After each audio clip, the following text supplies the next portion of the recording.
యుద్ధం ఉధృతం, తీవ్ర స్థాయిలో దాడులు, మౌలిక సదుపాయాల విధ్వంసం. ఇరాన్లోని ఎత్తైన వంతెన పేల్చేసిన అమెరికా.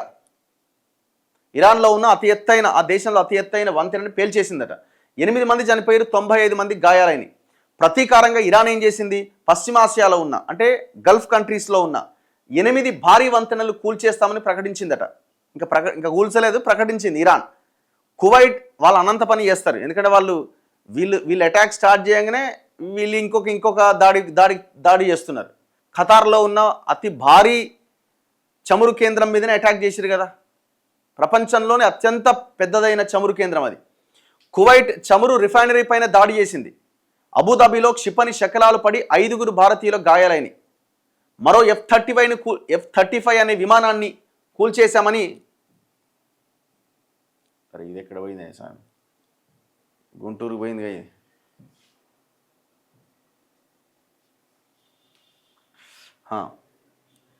మరో F-35ని కూల్చేశామని IRGC ఇరాన్ రెవల్యూషనరీ గార్డ్స్ చెప్తున్నది. గాలింపు చేపట్టిన అమెరికా హెలికాప్టర్ను కూడా పేల్చేసిరట. పైలట్లను ప్రాణాలతో పట్టిస్తే భారీ బహుమతి అంటూ ఇరాన్ స్థానిక అధికారులు ప్రకటించిరట. ఇరాన్ సైన్యం ఆధీనంలో ఒక పైలట్ ఉన్నాడట. బ్రిడ్జి పేల్చివేత అమెరికా నైతిక పతనానికి సాక్ష్యం. దౌత్యానికి తలుపులు పూర్తిగా మూసుకుపోయినాయి. ఇక చర్చలు ఉండవు. ఇరాన్ విదేశాంగ మంత్రి ఈడే బెదిరిస్తున్నాడు.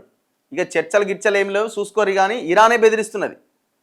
వాడనుకుంటున్నాడు వీడు ఇన్ని కూలుస్తున్నా తగ్గుతలేడని వాడనుకుంటున్నాడు.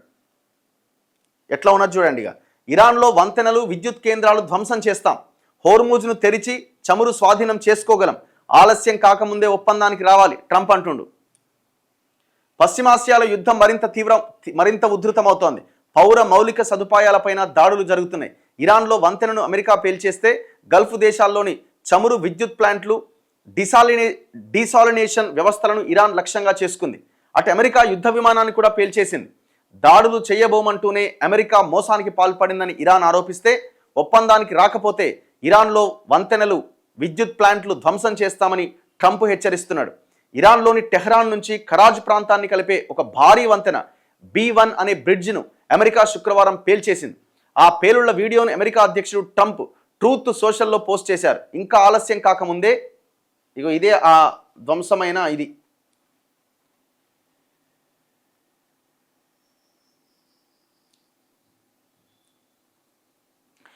ముందే మీరు ఒప్పందానికి రాకపోతే బాగుండదని ట్రంప్ హెచ్చరిస్తున్నాడు. నిర్మాణం పూర్తయ్యే దశలో ఉన్న ఈ వంతెన పశ్చిమాసియాలోనే అత్యంత ఎత్తైనదిగా చెబుతున్నారట. 446 అడుగుల అంటే దాదాపు 136 మీటర్ల ఎత్తైన ఈ వంతెన పైన తొలుత వైమానిక దాడి చేసిన అమెరికా సహాయక చర్యలు కొనసాగుతున్న సమయంలో రెండోసారి మళ్ళీ బాంబులేసింది. ఆ సమయంలో వంతెనకు సమీపంలో పర్షియన్ కొత్త సంవత్సరం నౌరుజ్ వేడుకల ముగింపు కార్యక్రమం జరుగుతున్నది. వందలాది మంది గుమిగూడి ఉన్నారు. దాడిలో అందులో ఉన్న 8 మంది చనిపోగా 95 మంది గాయపడ్డారు. బ్రిడ్జ్ కూల్చివేత ఘటనపైన తీవ్ర స్థాయిలో మండిపడింది. దీనికి ప్రతీకారంగా పశ్చిమాసియాలో ఉన్న 8 భారీ కీలక వంతెనలు పేల్చేస్తామని ప్రకటించింది ఇరాన్. కువైట్లోని షేక్ బజేర్ సీ బ్రిడ్జ్, UAEలోని అల్ మక్తా, షేక్ ఖలీఫా, షేక్ జాయేద్ వంతెనలు, బహ్రెయిన్, సౌదీలను కలిపే కింగ్ ఫాహద్ కాజ్వే, జోర్డాన్లో ఉన్న కింగ్ హుస్సేన్, దమియా, అబ్డౌన్ అనే వంతెనలు పేల్చేస్తామని హెచ్చరించింది. దాంతోపాటు అమెరికాకు చెందిన ఒక F-35 అనే విమానాన్ని ఇరాన్ కూల్చేసిందట. అమెరికాకు చెందిన మరో అత్యాధునిక స్టెల్త్ యుద్ధ విమానం F-35 లైట్నింగ్ 2ను కూల్చేసినట్లు ఇరాన్ రెవల్యూషనరీ గార్డ్స్ ప్రకటించింది. గత 24 గంటల్లో ఇది రెండోది. మొత్తంగా మూడో F-35ని అమెరికా నష్టపోయింది. అంటే 3 పేల్చేసింది మొత్తం.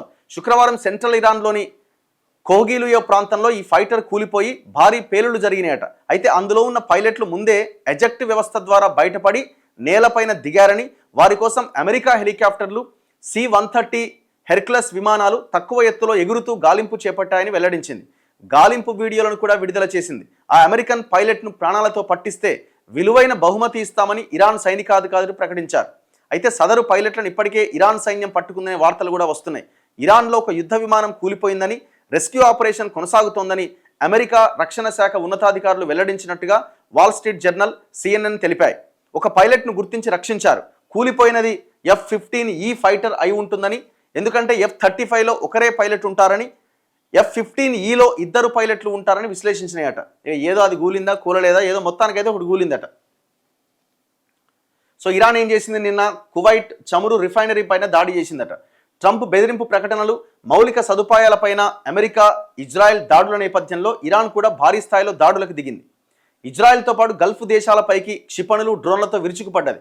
కువైట్లో ఉన్న చమురు రిఫైనరీపై ఇరాన్ డ్రోన్ దాడులతో భారీగా మంటలు చెలరేగినాయి. దాంతోపాటు ఇరాన్ క్షిపణి దాడుల్లో ఒక విద్యుత్ ఉత్పత్తి కేంద్రం, సముద్రపు నీటిని మంచినీటిగా మార్చే డీసాలినేషన్ కేంద్రం దెబ్బతిన్నట్టుగా ప్రకటించింది కువైట్. యుఏఈలో అతిపెద్దదైన హబ్షాన్ గ్యాస్ రిఫైనరీపై క్షిపణుల శకలాలు పడి పేలుళ్లు జరిగినాయి. భారీగా మంటలు చెలరేగడంతో తాత్కాలికంగా ఉత్పత్తి ఆపేసిరట. మరి ఇట్లా గల్ఫ్ కంట్రీస్లో ఉన్న అన్ని చమురు కేంద్రాల మీద ఇరాన్ దాడి చేసుకుంటూ పోతే, ఆ ఉత్పత్తి ఆగిపోతే ప్రపంచ దేశాల పరిస్థితి ఏంది? ఇగో ఇరాన్ హెచ్చరిస్తుంది ఏంటంటే దౌత్యం లేదు, ఏం లేదు, ఇక చర్చలే లేవు, మొత్తం తలుపులు మూసుకుపోయినాయి, యుద్ధమే ఇంకా అంతకుమించి ఏం లేదని ఇరాన్ ప్రకటిస్తున్నది.